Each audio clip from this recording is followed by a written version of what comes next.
HSC result নিয়ে আসলে হচ্ছেটা কি, বিশ্ববিদ্যালয়ে ভর্তি নিয়ে আসলে হচ্ছেটা কি, শিক্ষার্থীরা কি করবে দিশা পাচ্ছে না।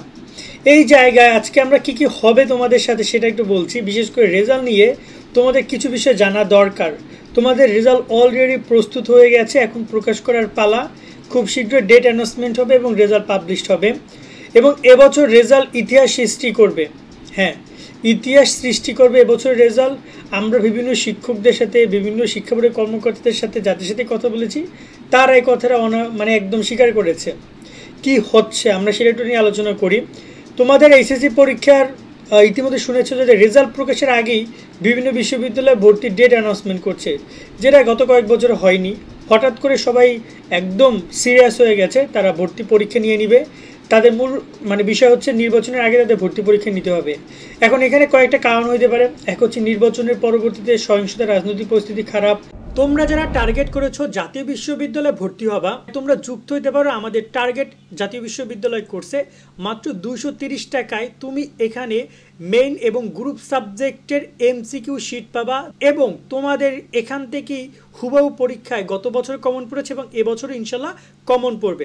এছাড়া বিগত সালের প্রশ্ন থাকছে তোমার প্র্যাকটিস করার জন্য, পরীক্ষার সকল তথ্য, রেজাল্ট ভালো করার জন্য যত গাইডলাইন, ভালো কলেজে চান্স পাওয়ার যত পরামর্শ আছে, সব কিছু তোমাদেরকে আমরা এই কোর্সে সবাইকে দিব। কোর্সে যুক্ত হওয়ার জন্য তোমার এই নাম্বারে 230 টাকা বিকাশ থেকে সেন্ড মানি করবা।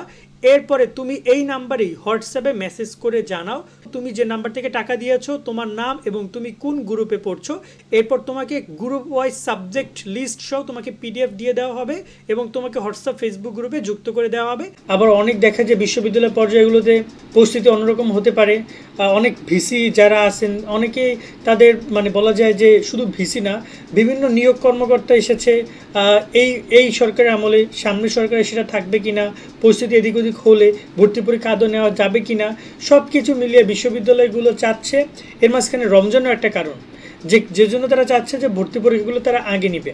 ইতিমধ্যে ঢাকা বিশ্ববিদ্যালয় থেকে শোনা যাচ্ছে যে 25 অক্টোবর তাদের নাকি আবেদন শুরু। মূলত এখনও রেজাল্ট প্রকাশের ডেট অ্যানাউন্সমেন্ট করেনি, কিন্তু তারা ভর্তির আবেদন শুরুর ডেট অ্যানাউন্সমেন্ট করছে। এছাড়া মেডিকেল ভর্তি পরীক্ষাও খুব এগিয়ে আসতেছে। যদি এখানে অক্টোবর যদি এখানে ঢাকা বিশ্ববিদ্যালয়ে তাদের ভর্তি কার্যক্রম শুরু করে, তাহলে তো অলমোস্ট তারা প্রায় 2 মাস আগে তাদের ভর্তি কার্যক্রম শুরু করছে। এবং ভর্তি পরীক্ষাও যদি তারা এখানে নভেম্বরে নেয় বা ডিসেম্বরে নেয়, গত বছর তাদের পরীক্ষা হয়েছিল জানুয়ারি শেষের দিকে এবং ফেব্রুয়ারি প্রথম দিকে, বাট এবছর তারা যদি সেটা নভেম্বর ডিসেম্বরে নেয়, তাহলে সেটা প্রায় 2 মাস এগিয়ে আসবে। এখন শিক্ষার্থীদের মাথায় হাত যে ভাইয়া আমাদের সাথে হচ্ছেটা কি। আবার আমরা দেখতে পাচ্ছি চট্টগ্রাম বিশ্ববিদ্যালয় তাদের ভর্তি পরীক্ষা ফেব্রুয়ারিতে নিবে, রাজশাহী বিশ্ববিদ্যালয় ভর্তি পরীক্ষা জানুয়ারিতে নিবে, তারপর হচ্ছে জগন্নাথ বিশ্ববিদ্যালয় ভর্তি পরীক্ষা জানুয়ারিতে নিবে। এখন পর্যন্ত জাহাঙ্গীরনগর বা গুচ্ছের কথা তো আমরা শুনি নাই, যেহেতু গুচ্ছ এবং জাতীয় বিশ্ববিদ্যালয়, সাতকুলে যেগুলো বড় বড় বিশ্ববিদ্যালয়, তারা হয়তো একটু দেরিতে নিতে পারে। এখানে অসম্ভব না তারাও যদি বলে আমরা নির্বাচনের আগে পরীক্ষা নেবে, এটা অসম্ভব কিছুই না। আবারও বলছি, হইতেই পারে এমনটা, ঠিক আছে। এবং এক্ষেত্রে ম্যাক্সিমাম বিশ্ববিদ্যালয় তারা চেষ্টা করবে জানুয়ারি ফেব্রুয়ারিতে ভর্তি পরীক্ষাগুলো নেওয়ার। এখন শিক্ষার্থীরা এই জায়গায় বলা যায় যে সময় কতটুকু পাচ্ছে, যদি গত বছরগুলোর সাথে তুলনা করি তাহলে অবশ্যই অনেক কম সময় পাচ্ছে। কিন্তু এই যে অ্যাডমিশনের পরে বা রেজাল্ট প্রকাশের পরে যে 2-3 মাস সময় শিক্ষার্থীদের পাওয়া, সেটা আসলে পারফেক্ট কিনা যদি জায়গা থেকে চিন্তা করি 2020-এর করোনার আগের জায়গা থেকে, তাহলে অবশ্যই পারফেক্ট। কারণ করোনার আগে এরকম টাইমে এক্সামগুলো নেওয়া হতো, বাট করোনার পরে জিনিসগুলো অনেক সময় লেন্দি হয়ে যায়, যার কারণে এখন শিক্ষার্থীদের গলার কাটা হয়ে দাঁড়িয়েছে এই টাইম লাইনটা। বাট বিশ্ববিদ্যালয়গুলো তারা ফিরতে যাচ্ছে সেই আগের রূপে, যার কারণে এই সমস্যাগুলো তৈরি হয়েছে। আর রেজাল্ট নিয়ে যদি আমরা কথা বলি, কেন ইতিহাস সৃষ্টি করবে, কারণ চলতি বছরের রেজাল্ট যখন প্রকাশ হবে তখন তোমরা বিষয়টা দেখতে পারবা।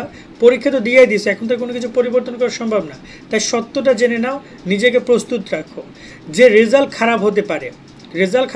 তোমরা জানো নিশ্চয়ই এসএসসিতে রেজাল্ট 2024-এ ছিল মাত্র তোমার এখানে কত ছিল, মনে হয় 78% ছিল।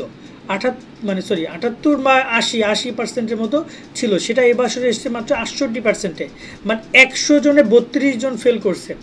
এখন তোমাদের বেলায় সেই ফেলের সংখ্যাটা আদৌ ওদের কাছাকাছি হবে কিনা সেটা নিয়ে একটা সম্ভাবনা তো রয়েছে। আমরা দেখতে পাচ্ছি সেই সম্ভাবনা ফেলের পরিমাণটা বাড়বে। এতে করে কী হবে জানো, এতে করে জিপিএ 5 কমবে। এতে করে যেটা হবে যে তোমাদের যে বিশ্ববিদ্যালয়ে ভর্তি, সেখানেও একটা কম্পিটিশন চলে যাবে। অনেকেই ভর্তি পরীক্ষা বিভিন্ন জায়গায় অ্যাপ্লাই করতে পারবে না। কারণ সেই অবস্থানে সে থাকবে না, সেক্ষেত্রে তাদের অনেকে জাতীয় বিশ্ববিদ্যালয়, অনেকে ডিগ্রিতে ভর্তি হইতে হবে বাধ্য হয়, কারণ রেজাল্ট খারাপ হওয়ার কারণে। সো এই বিষয়গুলো রয়েছে। আর লাস্টে একটা কথা বলবো, যদি তোমাদের রেজাল্ট খারাপ হয় সেক্ষেত্রে বোর্ড চ্যালেঞ্জ করার সুযোগও থাকবে, তবে শিক্ষা মন্ত্রণালয় বোর্ড চ্যালেঞ্জকে খুব বেশি প্রায়োরিটি দিচ্ছে না। যদি তারা গুরুত্ব সহকারে যারা বোর্ড চ্যালেঞ্জ করবে তাদের খাতাগুলো মূল্যায়ন করে, তাহলে হাজার হাজার শিক্ষার্থীর রেজাল্ট পরিবর্তন হতে পারতো, কিন্তু সেটা মনে হয় না যে শিক্ষা মন্ত্রণালয় থেকে ওরকমভাবে গুরুত্ব দিয়ে করবে।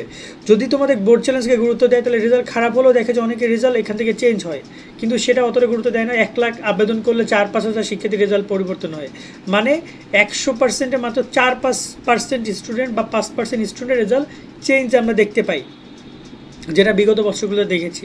তো এই প্রবলেমগুলো রয়েছে।